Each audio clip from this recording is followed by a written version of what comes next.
सुनो, अगर तुम ये वीडियो देख रहे हो ना, तो हो सकता है तुम्हारे दिमाग में अभी बहुत सारे कन्फ्यूजन चल रहे हो। यार नीट 2027 क्रैक हो पाएगा या नहीं, अब इसे स्टार्ट करूँ या बाद में, मैं एवरेज स्टूडेंट हूँ, मेरा सिलेक्शन होगा क्या, सब लोग कोचिंग जा रहे हैं, मैं पीछे तो नहीं रह जाऊंगा, और शायद सबसे डेंजरस थॉट मुझसे नहीं होगा। सच बताऊँ, ये थॉट ऑलमोस्ट हर नीट एस्पिरेंट के माइंड में आता है, टॉपर के माइंड में भी आता है, और एवरेज स्टूडेंट के भी माइंड में, और उस स्टूडेंट के भी जो बाद में डॉक्टर बन जाता है। डिफरेंस सिर्फ एक जगह होता है, कुछ लोग डर के बैठ जाते हैं और कुछ लोग डर के साथ चलना सीख लेते हैं।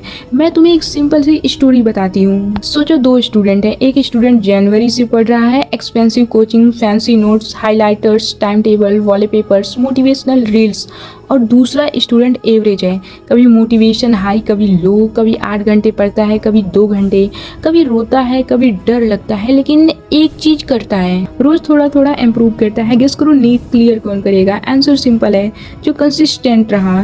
नीट इंटेलिजेंस का एग्जाम कम है, कंसिस्टेंसी का एग्जाम ज्यादा है। तुम जीनियस हो या एवरेज, उससे ज्यादा मैटर करता है क्या तुम 2 साल तक खुद को संभाल सकते हो, क्या तुम बोरिंग डे में भी पढ़ सकते हो, क्या तुम डिस्ट्रक्शन के बाद भी वापस उठ सकते हो, और सबसे इम्पोर्टेंट, क्या तुम खुद पे डाउट होने के बाद भी कंटिन्यू कर सकते हो।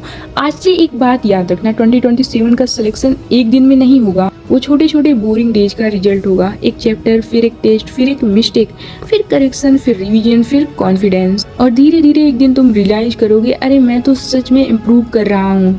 अब सवाल ये है, 2027 के लिए स्टार्ट कैसे करूँ? सबसे पहले एक मिथ तोड़ते हैं। मिथ नंबर 1, मुझे स्टार्टिंग में 10 से 12 घंटे पढ़ना पड़ेगा। बिल्कुल नहीं, ये सबसे बड़ी गलती होती है। स्टूडेंट एक्साइटेड होते हैं, फिर फर्स्ट डे टाइम टेबल बना लेते हैं, सुबह 4 बजे उठना है, 12 घंटे पढ़ना है, no mobile, no fun, no break. फिर क्या होता है? 3 दिन बाद सिस्टम क्रैश, फिर होता है हमें गिल्ट, सेल्फ हेट, मैं तो लूजर हूँ, ऐसी वाली फीलिंग आने लगती है। नहीं, ऐसे नहीं होता है selection guys. Selection realistic system से होता है। अगर तुम अभी 0 पे हो तो पहले डिसिप्लिन बनाओ, 4 से 5 घंटे फोकस होके पढ़ो, फिर धीरे धीरे खुद को इंक्रीज करो।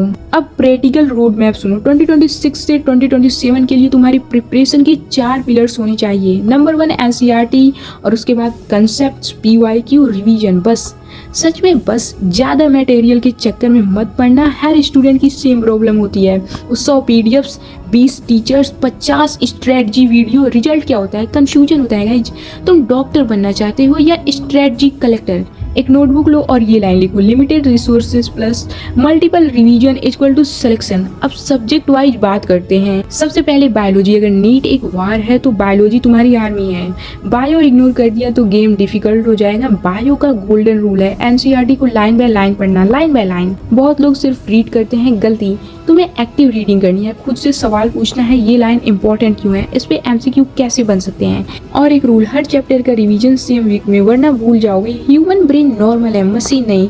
अब बारी आती है फिजिक्स की, और ऑनेस्टली बोलूं तो मोस्ट स्टूडेंट फिजिक्स से डरते हैं। क्यों? क्योंकि वो फॉर्मूला रटने लगते हैं। फिजिक्स रटने की चीज नहीं है, समझने की चीज है, ये हर कोई कहता है, लेकिन मुझे लगता है कि रटने की भी चीज है तो उसे रटना भी जरूरी है। फॉर्मूला कोई समझ नहीं सकता है, उसको रटा ही जाता है गाइज, इस चीज को याद रखना। लेकिन कुछ जगह आप देखोगे गाइज ना, कि अगर आपका कंसेप्ट क्लियर है तो क्वेश्चन हो जाते हैं। फिजिक्स में स्लो चलना अलाउड है, लेकिन कंसेप्ट वीक रहना अलाउड नहीं है।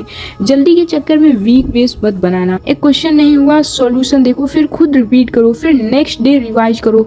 और एक डेंजरस मिस्टेक, सिर्फ सॉल्यूशन देख के बोलना, हाँ समझ गया, नहीं समझे। जब आप खुद सॉल्व करोगे तभी आप चीजों को बेहतर तरीके से समझ पाओगे। अब हम बात करते हैं केमिस्ट्री की। यहाँ स्टूडेंट कंफ्यूज हो जाते हैं, स्पेशली इन ऑर्गेनिक केमिस्ट्री में। एनसीईआरटी ही भगवान है, उसको इग्नोर किया तो एग्जाम में रिग्रेट मिलेगा। अब एक इम्पॉर्टेंट सवाल, डेली रूटीन क्या होना चाहिए? सिंपल, सुबह फ्रेश दिमाग में डिफिकल्ट सब्जेक्ट जैसे फिजिक्स, दिन में बायो, शाम को केमिस्ट्री या एमसीक्यू, रात को रिवीजन। और हाँ, हर दिन रिवीजन, हर दिन, चाहे 30 मिनट ही सही। रिवीजन नहीं तो रिटेंशन नहीं, रिटेंशन नहीं तो मार्क्स नहीं। और एक पेनफुल ट्रूथ सुनो, मोटिवेशन फेक है, हाँ टेम्परेरी होती है। कल वीडियो देख के जोश आएगा, परसों खत्म। सिस्टम परमानेंट होता है। तुम्हारा टाइम टेबल रियलिस्टिक होना चाहिए, परफेक्ट नहीं। रियलिस्टिक क्यों? क्योंकि परफेक्ट टाइम टेबल इंस्टाग्राम पे अच्छा लगता है। आपको दिखावे के लिए टाइम टेबल नहीं बनाना है, आपको पढ़ाई के लिए टाइम टेबल बनाना है, आपको नीट क्लियर करना है, और सिलेक्शन रियलिटी में होता है। इसलिए केवल परफेक्ट टाइम टेबल मत बनाइए, रियल टाइम टेबल बनाइए जो कि आप फॉलो करते हैं। एक चीज़ हमेशा याद रखना गाइज, आपके छोटे छोटे स्टेप्स ही आपको सफलता तक ले जाएंगे। तो आज से ही एक छोटा स्टेप स्टार्ट करो अपनी पढ़ाई का। तो मिलता है नेक्स्ट वीडियो में, तब तक के लिए बाय बाय, टेक केयर।